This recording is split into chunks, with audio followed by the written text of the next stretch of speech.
매일 성경과 함께하는 오늘의 큐티 시간입니다.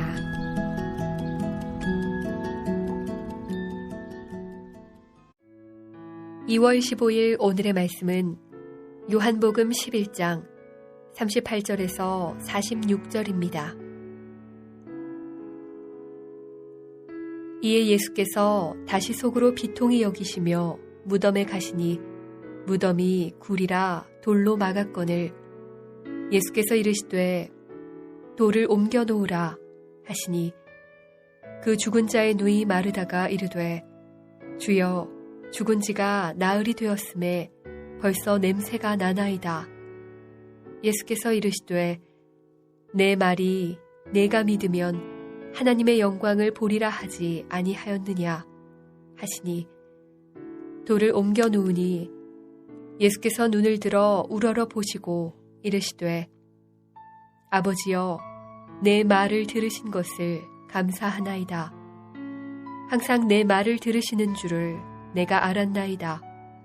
그러나 이 말씀 하옵는 것은 물러선 무리를 위함이니 곧 아버지께서 나를 보내신 것을 그들로 믿게 하려 함이니이다. 이 말씀을 하시고 큰 소리로 나사로야 나오라 부르시니 죽은 자가 수족을 배로 동인 채로 나오는데 그 얼굴은 수건에 쌓였더라. 예수께서 이르시되 풀어놓아 다니게 하라 하시니라. 마리아에게 와서 예수께서 하신 일을 본 많은 유대인이 그를 믿었으나 그 중에 어떤 자는 바리새인들에게 가서 예수께서 하신 일을 알리니라.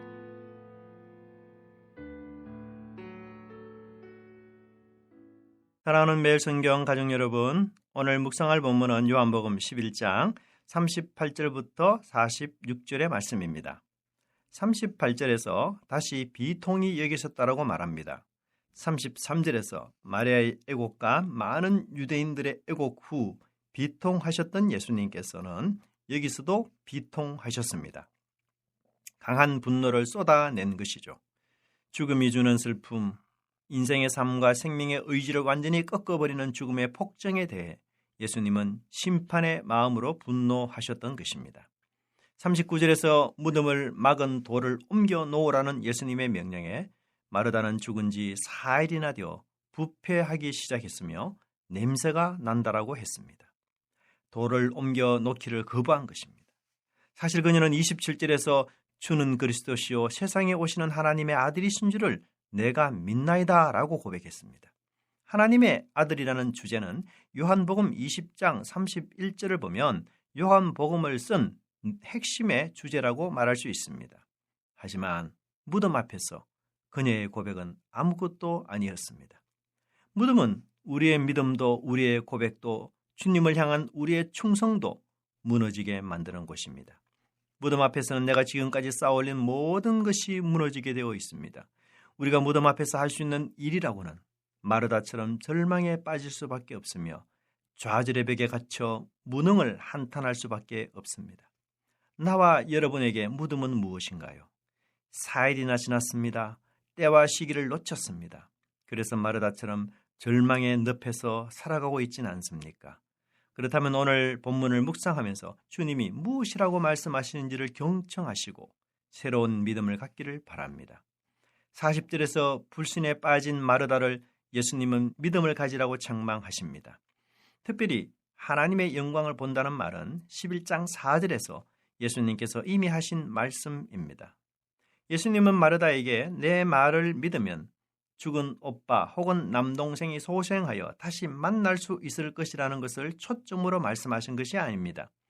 어쩌면 마르다에게는 나사로의 소생이 그 무엇보다도 중요하고 가장 절박한 일일지 모르지만 예수님은 그것을 통하여 하나님의 영광을 보지 못하거나 예수님이 어떤 분인지를 알지 못한다면 결국은 아무것도 아님을 밝혀주셨습니다. 언젠가는 소생한 나사로도 죽고 말 것이기 때문입니다. 우리의 삶의 목표는 무엇인가요? 왜 믿음을 강조하는 것입니까? 강조하는 믿음의 목표는 과연 무엇입니까? 마르다 인생의 획기적인 변화는 나사로의 소생을 목격하는 것이 아니라 나사로의 소생을 통하여 예수님을 새롭게 발견하는 것이었습니다. 41절에서 마침내 돌을 옮겨 놓았습니다. 예수님께서 스스로 돌을 옮겨 놓을 수도 있으며 죽은 나사로가 소생하여 자신의 힘으로 돌을 옮기고 무덤에서 나올 수도 있었겠지만 예수님은 돌을 옮기는 믿음을 마르다에게 요구하셨습니다. 돌을 옮기는 동시에 부패한 냄새가 진동할 것입니다. 천에 둘러싸인 육체는 조금씩 허물어지기 시작하였을 것입니다. 예전에 살아있는 육신은 이제 끔찍한 시체로 변하였습니다. 따스한 온기는 차가운 물체로 바뀌어버렸으며 말하고 응답하며 교제할 수 있었던 몸은 이제 버려진 나무 토막처럼 아무런 반응도 하지 않습니다. 돌을 옮겨놓는 것은 미친 짓이거나 믿음의 행동 둘 중 하나입니다. 그래서 우리는 돌을 옮기기를 거부합니다. 그 속에서는 해결할 수 없는, 아니 해결 불가능한 문제로 가득하기 때문입니다. 부패와 죄의 냄새가 진동하는 곳입니다. 빛이 차단된 곳입니다. 가장 어두운 곳이기에 아무에게도 누구에게도 들키기 싫은 곳입니다. 그곳에서 죄인인 나는 깊은 고립에 갇혀 감옥 생활을 합니다. 그런데 주변의 거의 모든 사람들이 이렇게 삽니다. 그렇게 사는 것이 인생이고 일상이며 본능입니다. 하지만 돌을 옮기는 일은 미친 짓일지는 모르지만 소생도 부활을 경험하기 위해서는 반드시 치루어야 될 믿음의 행동입니다. 41절과 42절에서 예수님은 나사로를 소생시키기 전에 먼저 하나님께 감사와 기도를 드렸습니다. 나사로의 소생에 대해 이미 기도를 들으신 하나님께 대한 감사와 주위에 있는 사람들에게 하나님과 예수님이 어떤 관계인지를 확인시키 주기 위한 기도였던 것입니다. 즉 나사로의 소생이 목적이 아니라 예수님은 하나님이 보내신 하나님의 대리자임을 믿게 하려는 것이었습니다. 43절에서 마침내 예수님은 나사로의 이름을 부르십니다. 예수님은 이미 10장 3절에서 자기 양의 이름을 각각 불러 인도하여 낸다라고 말씀하신 것처럼 나사로의 이름을 여기서 부르셨습니다.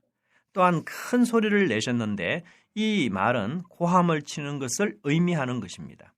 요한복음에서는 모두 6번 사용되었는데 예수님에게는 단 한 번 이 구절에서 사용되었습니다.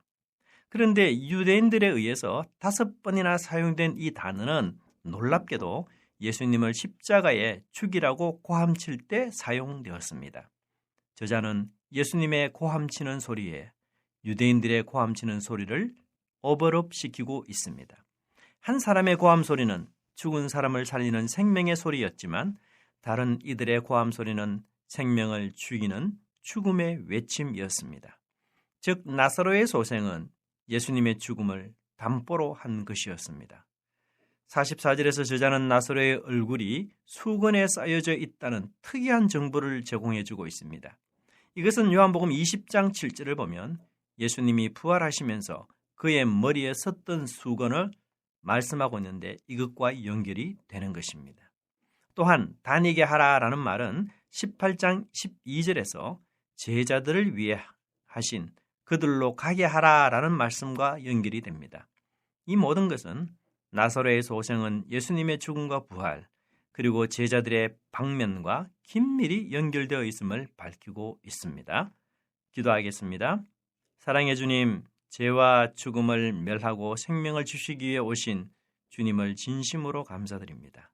죽은 지 4일이나 되어 부패가 시작되고 냄새가 나는 시체와 같은 저희들을 당신의 양으로 인정하시고 이름을 불러 빛이 없는 돌 무덤에서 불러주시니 진심으로 감사드립니다. 하지만 저희의 생명은 주님의 죽음을 담보로 탄생된 고귀한 것임을 한시도 잊지 않게 하옵소서. 새 생명의 빚진 자로서 주님이 가르쳐 주신 영생의 삶을 이 땅 위에 살아가는 제자들이 되게 하옵소서. 예수님의 이름으로 기도드리옵나이다. 아멘.